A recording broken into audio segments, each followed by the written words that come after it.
Bonsoir chers amis, bonsoir chers étudiants. Aujourd'hui, on se retrouve pour une nouvelle vidéo. Aujourd'hui, on va répondre à une question qui nous a été posée par notre ami Jaurès Diatta, à savoir est-ce qu'un étudiant en Ukraine peut travailler et payer ses études? Bien avant de répondre à cette question, je voudrais dire merci à tous ceux qui se sont abonnés à la chaîne. Et si vous ne l'avez pas encore fait, c'est le moment de cliquer sur le bouton s'abonner, activer la cloche pour être averti à chaque fois qu'il y aura une nouvelle vidéo. Donc, à cette question, je vais répondre sur la base d'expériences personnelles, sur la base de ce que je sais ici en Ukraine. Donc, pour commencer, je vais aller quelques années en arrière quand j'étais arrivé moi-même étudiant tout fraîchement. J'ai fait une année de langue au bout de 9 mois où j'ai obtenu le diplôme de langue russe ici en Ukraine. Donc, juste après cela, j'ai eu un boulot dans une société de construction de routes et c'est ce qui même m'a poussé à choisir la spécialité génie civil option pont et chaussée. Donc, bien avant même d'entamer l'université, j'avais déjà quelques connaissances au niveau du génie civil option pont et chaussée. Mais là n'est pas la question ce soir. La question c'est est-ce qu'un étudiant peut travailler pour payer ses études? Oui, effectivement, un étudiant peut travailler et payer ses études.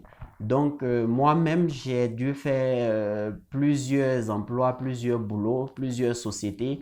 Et aujourd'hui, dans cette vidéo, je vais relater un peu qu'est-ce que j'ai pu faire ici en Ukraine comme travail et comment est-ce que j'ai pu payer mes études jusqu'à ce jour. Donc déjà, juste après l'année de langue, j'ai eu un boulot dans une société de construction de routes, comme je l'ai dit tout à l'heure. Là-bas, j'ai fait quelques mois au bout des vacances de juin jusqu'à la fin du mois d'août où j'ai exercé comme étant, comment on va dire cela. Donc, bref, ici, on peut avoir un boulot. Après cela, également, quand j'ai commencé la première année déjà, et grâce à l'aide d'un ami, François Premier, qui était à l'époque le président des Ukrainiens, j'ai eu un boulot dans un restaurant à la garde-robe. Donc, chaque jour, je partais à l'école et de 8 heures à 15 heures et de 17 heures à 23 heures, j'étais au restaurant pour travailler. Donc, bref, voilà, un étudiant peut travailler ici en Ukraine et payer ses études. Mais est-ce que l'argent qu'un étudiant travaille peut suffire pour payer, comment dirais-je, la totalité des frais d'études, subvenir à ses besoins quotidiens, tout et tout?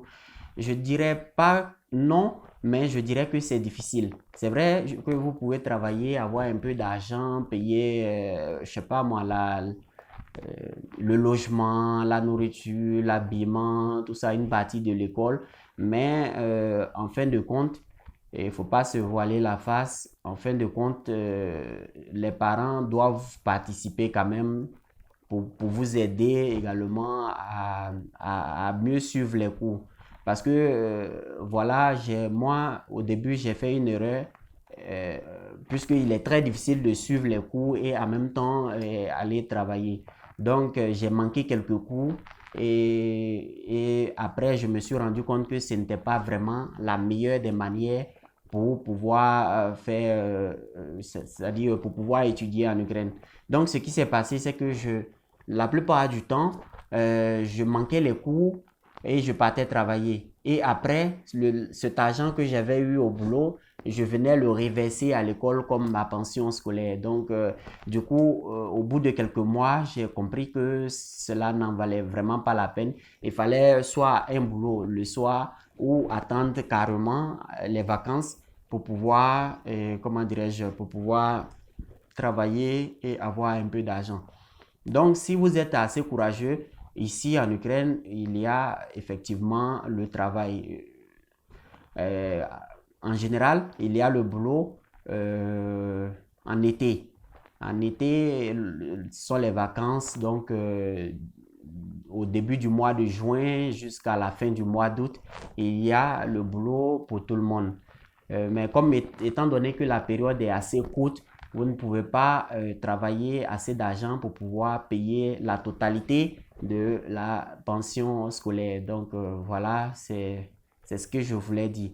Et puis également, voilà, quand on parle du programme étudier en Ukraine, quand j'invite les gens à venir étudier en Ukraine, j'invite les étudiants qui ont les moyens de payer leurs études. Donc, si vous savez que vos parents n'ont pas les moyens de venir étudier en Ukraine, ça sera très difficile pour vous. Je ne dis pas que c'est impossible parce que moi-même, j'ai vu quelques exemples ici où les étudiants travaillaient effectivement, vous payez eux-mêmes leurs études. Mais en fait, tout dépend de votre compétence, de quelles compétences vous avez et de quel courage vous avez. Tout dépend de votre courage. Est-ce que vous êtes assez courageux pour vous lever chaque matin pour aller travailler et tout et tout. Donc, voilà. J'ai des amis ici qui s'en sortent très bien. Il y a un qui est coiffeur. Il a un talent exceptionnel en matière de coiffure. Et il faut savoir que la coiffure, ça paye bien ici. Donc, si vous avez quelques talents comme ça, vous pouvez les exploiter, des talents de couturier, de coiffeur, tout et tout. Et ça peut vous aider effectivement. Ces genres de talents même peuvent vous permettre de payer en totalité vos études.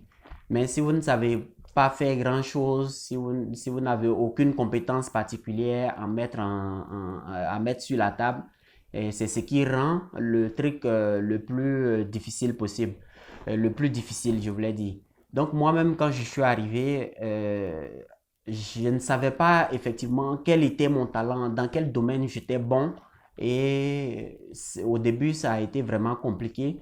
Mais vers la fin, j'ai compris que j'avais quelques talents quand même en matière de marketing. Donc, j'ai commencé à m'intéresser au MLM, des sociétés de vente directe. Donc, je me suis intéressé à la société, le numéro un mondial en matière de MLM en Ukraine et partout dans le monde. Le numéro un mondial, c'est Amway, qui est une société de MLM. Donc, je me suis inscrit et j'ai commencé le marketing. Je me suis très vite rendu compte que j'avais quand même quelques compétences dans ce domaine. Donc, après, je me suis intéressé également à la société Evon, qui est aussi une société de MLM.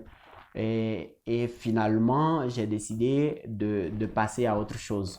Donc, c'est vrai, je travaillais en même temps sur le chantier en tant qu'un ingénieur stagiaire. Et à côté, j'avais quelques activités comme le MLM dont je viens de parler tout à l'heure. Donc, si vous avez quelques compétences comme ça réunies, ça peut vraiment vous aider à vraiment travailler et à payer vos études. Mais si vous n'avez aucune compétence particulière, c'est vraiment difficile. Donc voilà, merci à toi, Jaurès Diata. J'espère que j'ai répondu à ta question. Si tu as un commentaire, n'hésite pas à laisser un commentaire en bas de cette vidéo. Si vous n'avez pas compris quelque chose, n'hésitez pas à laisser un commentaire, à poser vos questions. On sera toujours ravis de répondre à vos questions. Et comme je l'ai dit tout à l'heure, si vous n'êtes pas encore abonné à la chaîne, c'est le moment de vous abonner à la chaîne pour pouvoir être averti à chaque fois qu'il y aura une nouvelle vidéo. Donc sur ce, je dis bonsoir à tous, au revoir.